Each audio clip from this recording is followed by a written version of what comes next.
जय Hind students, welcome to अंजना's class. Students, हमने पिछली क्लासेस में सीखा कॉन्सोनेंट ब्लेंड के बारे में, साइलेंट लेटर्स के बारे में, एक पैसेज को पढ़ना और उसको ध्यान से सुनकर फिर से अपनी कॉपी में या वर्कबुक में लिखना।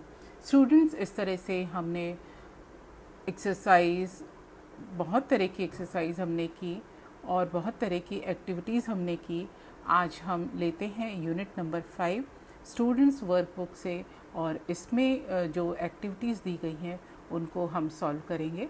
ये एक्टिविटीज़ हमारी लिसनिंग पे बेस्ड है कि हम किस तरह से किस सेंटेंस को सुनते हैं और उनका जवाब हम किस प्रकार देते हैं। तो हम करते हैं यूनिट नंबर 5, इनकी कुछ एक्टिविटीज़ को ध्यान से हम पढ़ेंगे, सुनेंगे और फिर अपनी वर्कबुक में जो स्थान दिया गया है लिखने के लिए वहाँ पर हम लिखेंगे। तो स्टूडेंट्स, हो जाइए तैयार। पेंसिल और रबर लेकर स्टूडेंट वर्कबुक को खोलकर सामने रख लीजिए। जिस तरह से मैं बोलती या हम सब मिलकर उन एक्टिविटीज़ को पढ़ते हैं, बारी बारी से हम उनको हल करते हुए चलेंगे।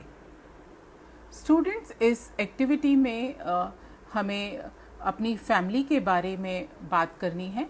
हम कुछ क्वेश्चंस के आंसर ओरली देंगे। ओरली मीन्स आपको मौखिक रूप से इन क्वेश्चंस के आंसर देना है और उसके बाद उसको अपनी कॉपी में भी नोट करना है।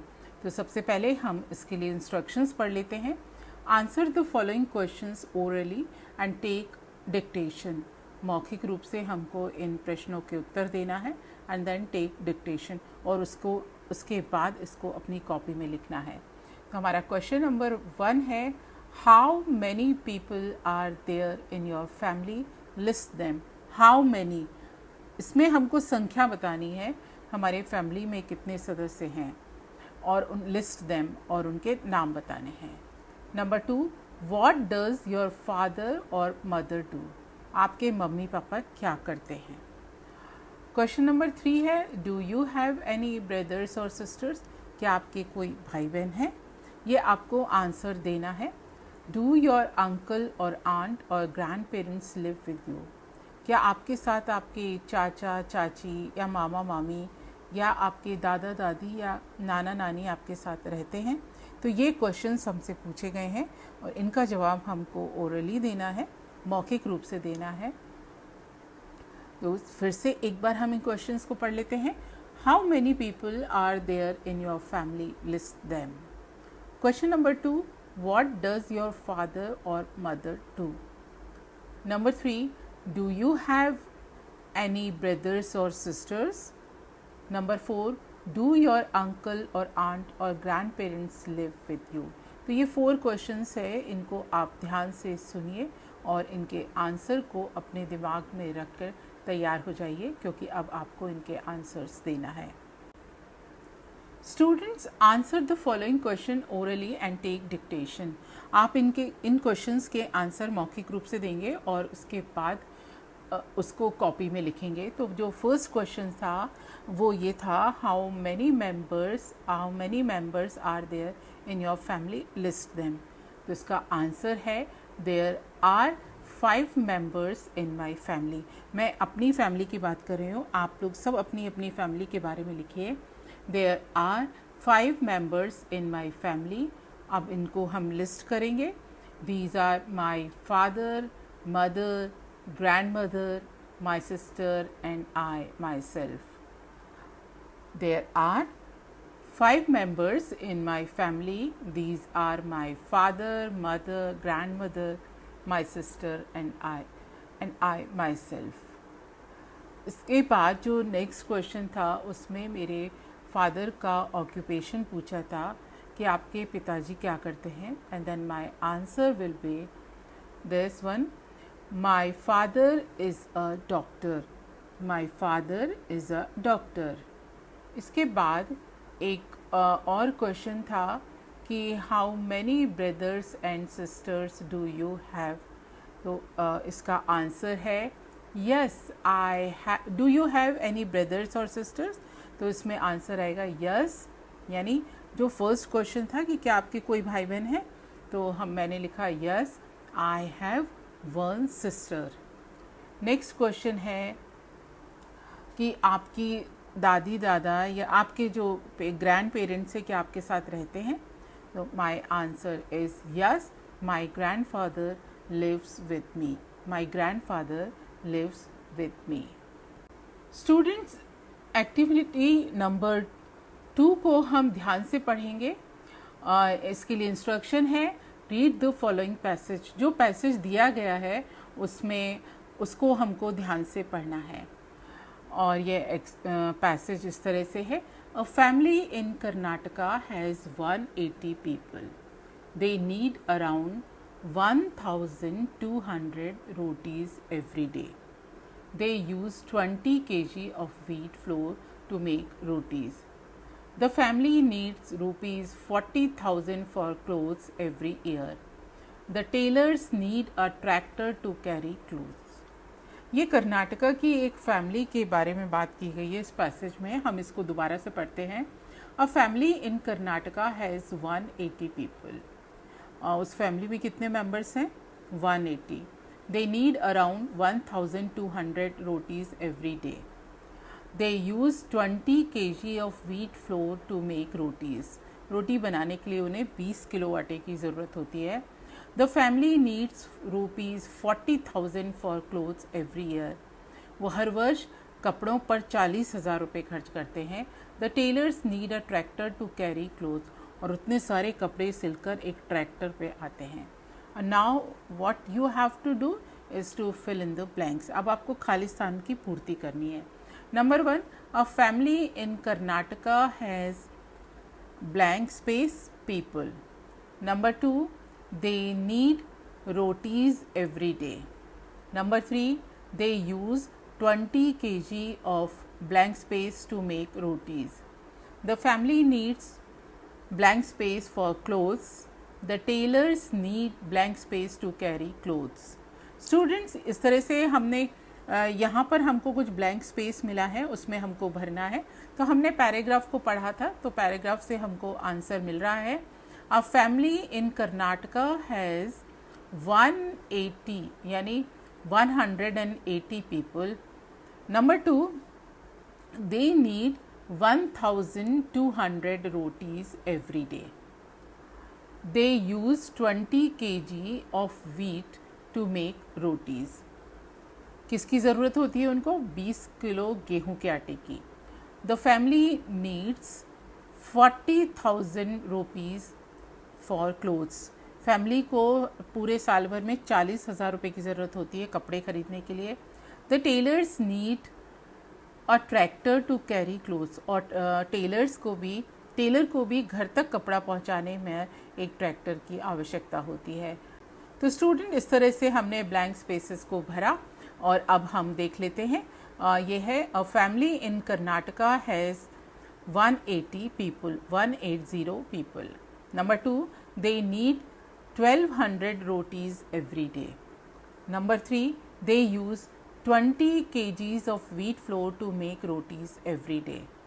Number 4, the family needs 40,000 rupees for clothes every year. Number 5, a tailor needs a tractor to carry clothes. Students, आप क्या करेंगे? ये जो ब्लैंक स्पेस में जो आंसर आना है, वर्ड्स आना है, उनको पेंसिल की मदद से अपनी वर्कबुक में नोट कर लेंगे। स्टूडेंट्स, अभी हमने एक पैराग्राफ पढ़ा था, अब हमारे सामने एक पोएम है। तो ये है activity number 4, read the following poem. इस पोएम को हमको ध्यान से पढ़ना है। A family is a place full of laughter and tears. A family is a place full of love and memories. ये पोएम है 4 लाइन्स की। हम इसको फिर से पढ़ लेते हैं।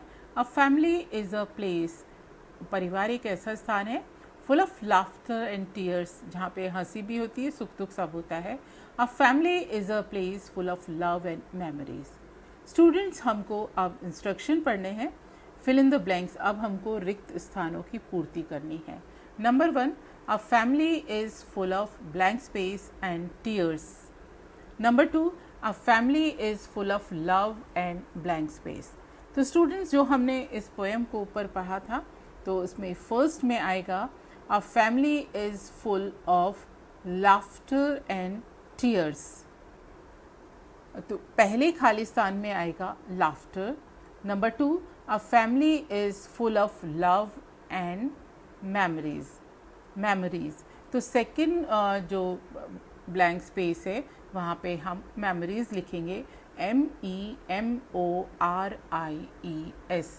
स्टूडेंट, इस तरह से हमने पोएम को पढ़ा, क्योंकि इसमें एक्टिविटी में दिया गया था रीड द फॉलोइंग पोएम और फिल इन द ब्लैंक्स। तो जब हमने ब्लैंक्स को भरा तो हमारे सेंटेंस इस तरह से बन के आए। Number 1, a family is full of laughter and tears. Number 2, a family is full of love and memories. आप इस स्क्रीन को फ्रीज कर फिर अपनी बुक में इनको नोट कर सकते हैं। स्टूडेंट, इसके बाद हम लेते हैं activity number 3, complete the sentences about your family. हमको अपनी फैमिली के बारे में सेंटेंसेस पूरे करने हैं। Number 1, there are blank space people in my family. हमको ये बताना है कि हमारी फैमिली में कितने सदस्य हैं। Number 2, my father is blank space, मेरे पिता हैं। Number 3, my mother is blank space. अब हमको अपनी माँ के बारे में बात करनी है। Number 4, we eat blank space for food. Number 5, grandparents live in blank space. तो स्टूडेंट्स, आपको अपनी फैमिली के बारे में आपको इन सेंटेंसेस को भरना है। लाइक आपकी फैमिली में कितने मेंबर्स हैं, आपके फादर क्या करते हैं, आपकी मदर क्या करती हैं, हम खाने में क्या खाते हैं और हमारे ग्रैंड पेरेंट्स कहाँ रहते हैं। ये कुछ क्वेश्चंस हैं जिनके आंसर हमको देना है। स्टूडेंट, एक्टिविटी कहती है complete the sentences about your family. हमको अपनी फैमिली के बारे में कुछ ये जो सेंटेंस दिए गए थे उनको हमें कंप्लीट करना है, और मैंने इन सेंटेंसेस को इस तरह से कंप्लीट किया है। There are 5 members in my family. There are 5 members in my family. Number 2, my father is a professor. My father is a professor. Professor मतलब जो कॉलेज में पढ़ाते हैं। Number 3, my mother is a writer. My mother is a writer. मेरी माँ लेखिका है। We eat rotis and rice for food. और हम खाने में रोटी और चावल खाते हैं। My grandparents live in Indore. My grandparents live in Indore. जो लास्ट क्वेश्चन उन्होंने पूछा था कि हमारे ग्रैंड पेरेंट्स रहते हैं, तो my grand parent live in Indore. मेरे जो ग्रैंड पेरेंट्स हैं, दादी दादा या नाना नानी, वो इंदौर में रहते हैं। तो स्टूडेंट्स, इस तरह से हमने ब्लैंक स्पेसेस को फिल करके अपनी फैमिली के बारे में लिखा। स्टूडेंट्स, आप सभी के पास मोबाइल तो होगा ही, स्मार्टफ़ोन तो होगा ही, और आप स्मार्टफ़ोन का इस्तेमाल भी करते होंगे। और कई बार हम कुछ टेक्स्ट करना चाहते हैं, लिखना चाहते हैं, उसकी बजाय हम कुछ पिक्चर्स का और चेहरों का इस्तेमाल करते हैं। ये इमोजीज़ कहलाते हैं। तो ये इमोजीज़ आपके सामने हैं, लेकिन मैंने ये जो इमोजीज़ बनाई उसके बाद मुझे ध्यान नहीं रहा, टाइप करते समय मुझसे गलती हो गई और मैंने जो इमोजी जिस फीलिंग को बताती है उसकी जगह मैंने कुछ और लिख दिया। तो आप पिक्चर को ध्यान से देखिए। जो फर्स्ट पिक्चर है इमोजीज़ की, उसके नीचे लिखा है हैप्पी, और दूसरी इमोजी जो आंखें चमक रही हैं उसके नीचे मैंने गलती से लिख दिया सैड। फिर एक इमोजी के नीचे मैंने एंग्री लिखा।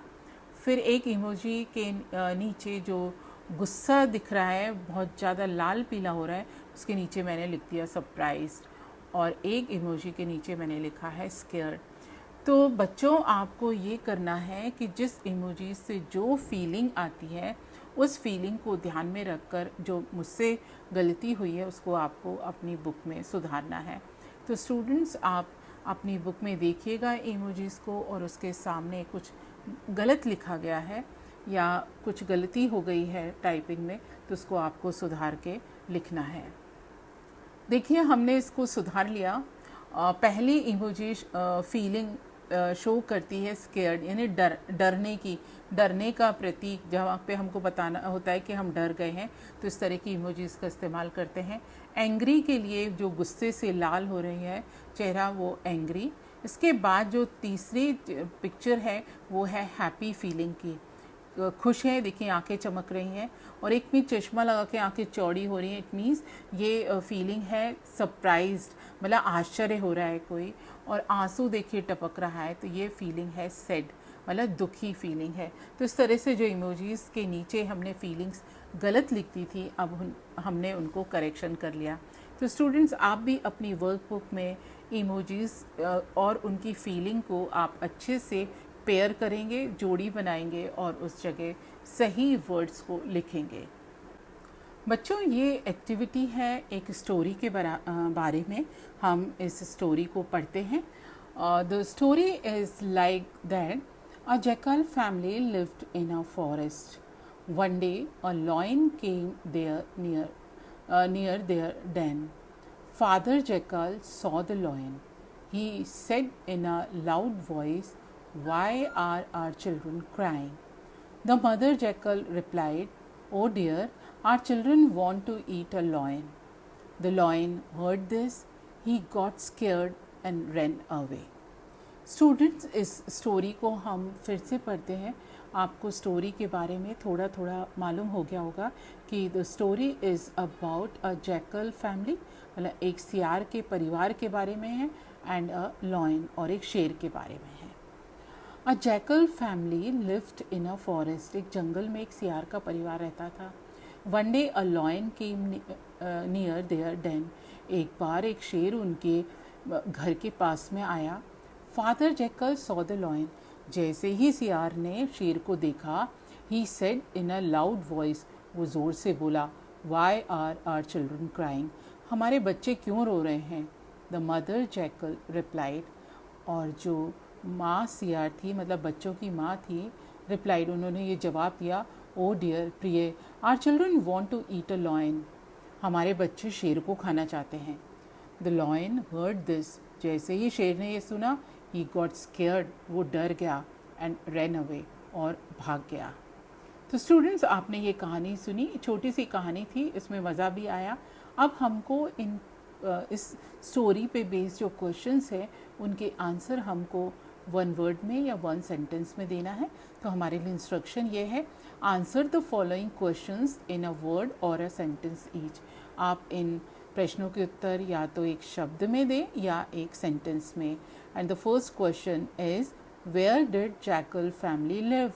वेयर यानी कहाँ, स्थान का नाम, तो आंसर होगा कहाँ रहती थी जैकल की family, in a forest, in a forest. देखो फर्स्ट सेंटेंस में दिया है ना बच्चों, a jackal family lived in a forest.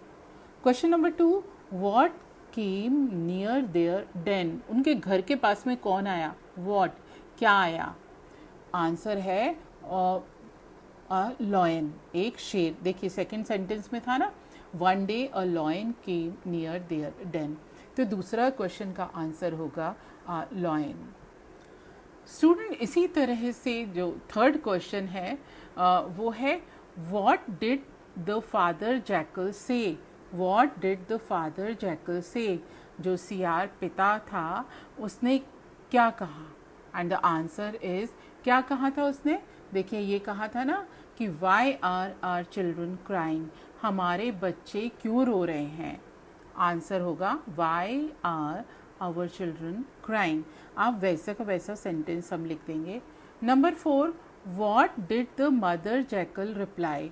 अब जब ये पिता सियार ने कहा तो माँ सियार ने क्या जवाब दिया, ये जवाब दिया था ना, oh dear our children want to eat a lion, प्रिय हमारे बच्चे एक शेर को खाना चाहते हैं। तो आंसर होगा oh dear our children want to eat a lion. तो इस तरह से बच्चों हमने स्टोरी पढ़ी और स्टोरी पर कुछ क्वेश्चंस थे, उनके आंसर भी हमने स्टोरी में से ढूंढे।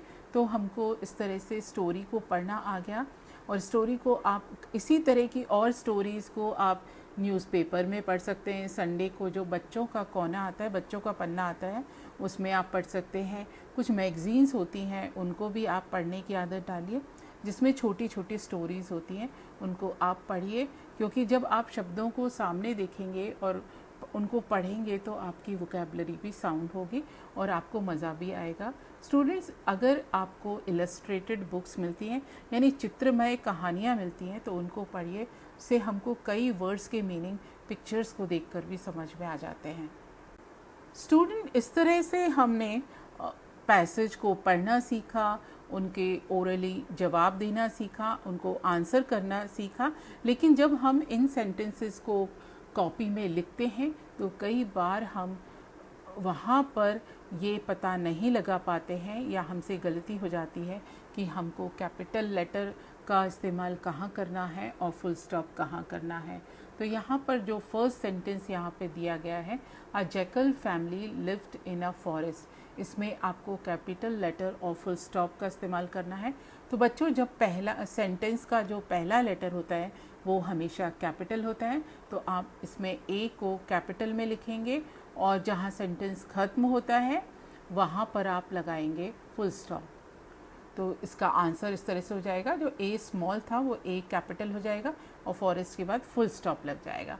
Number 2, one day a lion came near the den. अब इसमें भी आपको क्या करना है, वन डे में जो ओ है उसको कैपिटल में लिखेंगे और वन और डे के बीच में थोड़ी जगह छोड़ेंगे और डेन के बाद आप फुल स्टॉप लगाएंगे। Number 3, father jackal spoke loudly. Father का एफ कैपिटल कर दीजिए और लाउडली के बाद फुल स्टॉप लगाइए।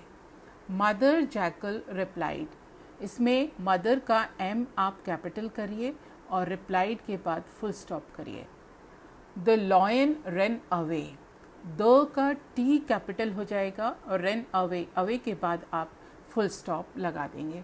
तो जब इस तरह से हम पंक्चुएशन मार्क्स का ध्यान रखते हैं तो हमारी जो कॉपी पर जब हम पैराग्राफ लिखते हैं तो वो देखने में सुंदर भी लगता है और उसका हमें ये भी पता लग जाता है कि किस सेंटेंस को कहाँ पर हमें ख़त्म करना है और कहाँ से दूसरा सेंटेंस लिखना है। स्टूडेंट, इस तरह से हमने आज यूनिट नंबर 5 की आपकी स्टूडेंट वर्कबुक से ब्रिज कोर्स की क्लास 9 की इंग्लिश की ब्रिज कोर्स की बुक से हमने यूनिट नंबर 5 को सॉल्व किया और इस तरह से हमने सीख लिया कि एक पैसेज को पढ़ना, पढ़ के उसको कॉम्प्रीहेंड करना यानी उसको समझना, और उसको कॉम्प्रीहेंड हम किस तरह से करते हैं, उससे हम छोटे छोटे क्वेश्चंस करके और उनका जवाब ढूंढकर, और जब हम उनका जवाब देना सीख जाते हैं फिर हम उनको कॉपी में लिखते हैं और कॉपी में लिखते समय हम पंक्चुएशन मार्क्स का ध्यान रखते हैं कि हमको हर सेंटेंस का फर्स्ट लेटर होता है उसे हमें कैपिटल लिखना है और जहाँ सेंटेंस ख़त्म होता है वहाँ पे हमको फुल स्टॉप लगाना है। यदि प्रश्न बना है तो सेंटेंस के आखिर में हमें प्रश्नवाचक चिन्ह लगाना है। Students, I hope that you like this lesson और आपको ये समझ में भी आ गया होगा। Thank you very much.